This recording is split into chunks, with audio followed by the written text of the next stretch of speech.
Hi guys, ಎಲ್ರಿಗೂ ನಮಸ್ಕಾರ. Welcome back to Lacchi Sunil YouTube ಚಾನಲ್ಗೆ. ಒಂದು ಪ್ಯಾನ್ ತಗೊಂಡಿದ್ದೀನಿ. ಅದಕ್ಕೆ ಒಂದೆರಡು ಸ್ಪೂನ್ ಅಷ್ಟು ತುಪ್ಪನ ಹಾಕೊಂಡಿದ್ದೀನಿ. ಅದಕ್ಕೆ ಚಿಕ್ಕದಾಗಿ ಕಟ್ ಮಾಡಿ ಇಟ್ಕೊಂಡಿರುವಂಥ ಈರುಳ್ಳಿನ ಹಾಕೊಂಡಿದ್ದೀನಿ. ಒಂದು ಅರ್ಧ ಕಪ್ ಅಷ್ಟಾದರೆ ಸಾಕು. ಈರುಳ್ಳಿ ತುಂಬ ಬೇಯಿಸುವ ಅವಶ್ಯಕತೆ ಏನೂ ಇರಲ್ಲ. ಒಂದು ಸ್ವಲ್ಪ ಲೈಟಾಗಿ ಒಂದು 5 ಸೆಕೆಂಡ್ ಅಷ್ಟು ಬೇಯಿಸ್ಕೊಂಡ್ರೆ ಸಾಕು. ನನಗಾಗಿ ಇದನ್ನು ಗ್ಯಾಸ್ ಆಫ್ ಮಾಡ್ಕೊಂಡಿದ್ದೀನಿ. ಹಾಗೆ ತುಪ್ಪ ಎಲ್ಲ ಇರುತ್ತಲ್ಲ, ಬಿಸಿಲೇ ನಾನು ಈರುಳ್ಳಿನೆಲ್ಲ ಸ್ವಲ್ಪ ಲೈಟಾಗಿ ಫ್ರೈ ಮಾಡ್ತಾ ಇದ್ದೀನಿ. ಇವಾಗ ಸ್ವಲ್ಪ ಲೈಟಾಗಿ ಇದು ಫ್ರೈ ಆದಮೇಲೆ ಗ್ಯಾಸ್ ಆಫ್ ಮಾಡ್ಕೊಂಡಿದ್ಮೇಲೆ ನಾನಿಲ್ಲಿ ಮುಸ್ಕಿನ ಜೋಳ ತಗೊಂಡಿದ್ದೀನಿ.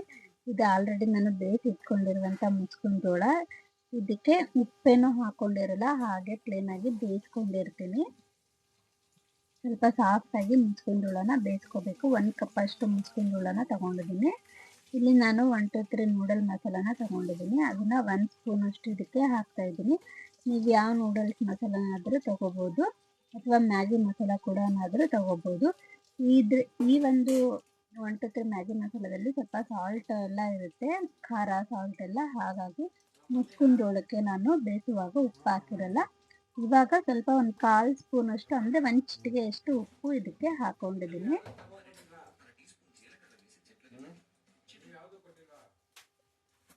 ಈಗ ಇದಕ್ಕೆ ಒಂದು 1/4 ಸ್ಪೂನ್ ಅಷ್ಟು ರೆಡ್ ಚಿಲ್ಲಿ ಪೌಡರ್ನ ಹಾಕೊಂಡಿದ್ದೀನಿ. ಖಾರ ಎಷ್ಟು ಬೇಕೋ ನೋಡ್ಕೊಂಡು ಹಾಕೋಬೇಕಾಗುತ್ತೆ. ಒಂದು ಚಿಕ್ಕ ಸ್ಪೂನಲ್ಲಿ ಒಂದು ಸ್ವಲ್ಪ ಹಾಕೊಂಡ್ರೆ ಸಾಕು. ಖಾರ ಕಡಿಮೆ ಬೇಕು ಅಂದರೆ ಒಂದು ಅರ್ಧ ಸ್ಪೂನ್ ಹಾಕೊಳ್ಳಿ. ಇಲ್ಲಿ ಇನ್ನೊಂದು ಸ್ವಲ್ಪ ಟೇಸ್ಟ್ ಎಕ್ಸ್ಟ್ರಾ ಕೊಡೋಕ್ಕೋಸ್ಕರ ನಿಂಬೆಹಣ್ಣಿನ ರಸನ ಹಾಕೊಂಡಿದ್ದೀನಿ. ಒಂದು ಸ್ವಲ್ಪ ಆದರೆ ಸಾಕು, ಒಂದು 1/4 ಸ್ಪೂನ್ ಅಷ್ಟು. ಇವಾಗ ಇದನ್ನ ಕಲಿಸ್ಕೋಬೇಕು. ಇದು ಸ್ಟವ್ ಆನ್ ಮಾಡಿ ಇಟ್ಕೊಂಡೇ ಮಾಡಬೇಕು ಅಂತ ಏನಿಲ್ಲ. ಸ್ವಲ್ಪ ಲೈಟಾಗಿ ಈರುಳ್ಳಿ ಫ್ರೈ ಮಾಡಿಕೊಂಡ್ರೆ ಸಾಕು. ಆಮೇಲೆ ಇದನ್ನು ನಾವು ಹಾಗೆ ಮಾಡ್ಕೋಬೋದು. ಈರುಳ್ಳಿ ಹಸಿ ಇದೆ ತಿನ್ನೋರು ಆದ್ರೆ ಹಾಗೆ ಸ್ಟವ್ ಏನೋ ಬೇಕಾಗಲ್ಲ, ಹಾಗೆ ಚಾಟ್ ಮಸಾಲ ಎಲ್ಲ ಹಾಕೊಂಡು ಕೂಡ ಮಾಡ್ಕೋಬೋದು.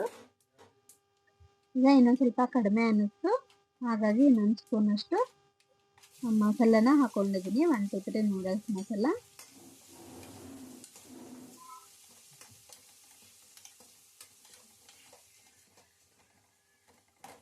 ಆದಷ್ಟು ಜೋಳನ ಸ್ವಲ್ಪ ಜಾಸ್ತಿ ಇದ್ರೆ ಇದಕ್ಕೆ ಚೆನ್ನಾಗಿರುತ್ತೆ. ಹಾಗಾಗಿ ನಾನಿಲ್ಲಿ 1 ಕಪ್ ಅಷ್ಟು ತಗೊಂಡಿದ್ದೀನಿ.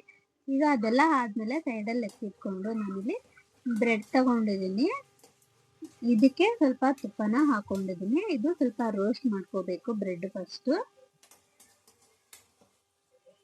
ಮಕ್ಕಳಿಗೆಲ್ಲ ತುಂಬ ಇಷ್ಟ ಆಗುತ್ತೆ, ಯಾರು ಕೂಡ ತಿನ್ಬೋದು. ಸಂಜೆ ಸ್ನ್ಯಾಕ್ಸ್ ಕೂಡ ಮಾಡ್ಕೋಬೋದು, ಅಷ್ಟು ಚೆನ್ನಾಗಿರುತ್ತೆ.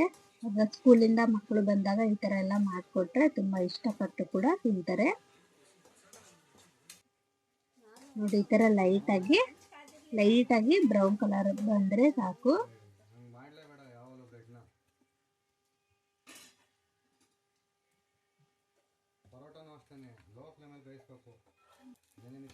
ನೋಡಿ, ಲೈಟಾಗಿ ಇವಾಗ ಬ್ರೆಡ್ನ ರೋಸ್ಟ್ ಮಾಡ್ಕೊಂಡಿದ್ದೀನಿ.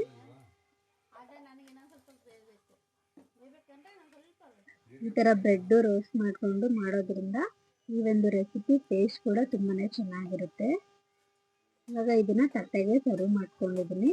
ಇವಾಗ ನಾವು ಸ್ವಲ್ಪ ಲೈಟಾಗಿ ಮಸಾಲೆ ಎಲ್ಲ ಹಾಕಿ ಲೈಟಾಗಿ ಮಸಾಲೆ ಎಲ್ಲ ಹಾಕೊಂಡು ಕಲಿಸಿಟ್ಕೊಂಡಿರುವಂಥ ಮುಸ್ಕಿನ ಜೋಳನ ಇದಕ್ಕೆ ಹಾಕಬೇಕು. ನಾನು ಇಲ್ಲಿ 2 ಬ್ರೆಡ್ಡಿಗೂ ಕೂಡ ಇದನ್ನ ಹಾಕ್ತೀನಿ.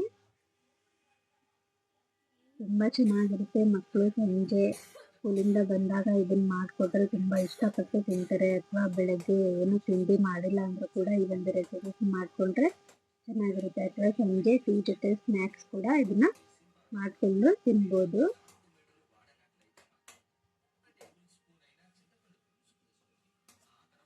ಮುಸ್ಕಿನ ಜೋಳ ಅಥವಾ ಬ್ರೆಡ್ ನಾವು ಹಾಗೆ ತಿನ್ನೋ ಬದಲು ಈ ಥರ ಒಂದು ಸಿಂಪಲ್ ರೆಸಿಪಿನ ಟೇಸ್ಟಿಯಾಗಿ ಮಾಡಿಕೊಂಡು ತಿನ್ಕೋಬೋದು.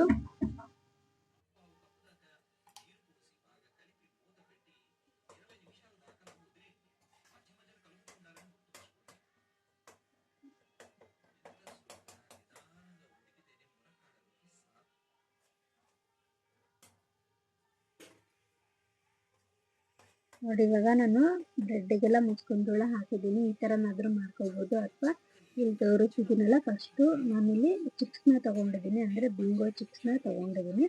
ಅದನ್ನು ಬ್ರೆಡ್ ಮೇಲೆ ಇಟ್ಕೊಂಡು ಅದ್ರ ಮೇಲೆ ನಾನು ಮುಸ್ಕಿನ ಜೋಳ ಮಸಾಲೆನ ಈ ಥರ ಹಾಕ್ಕೊಂಡಿದ್ದೀನಿ.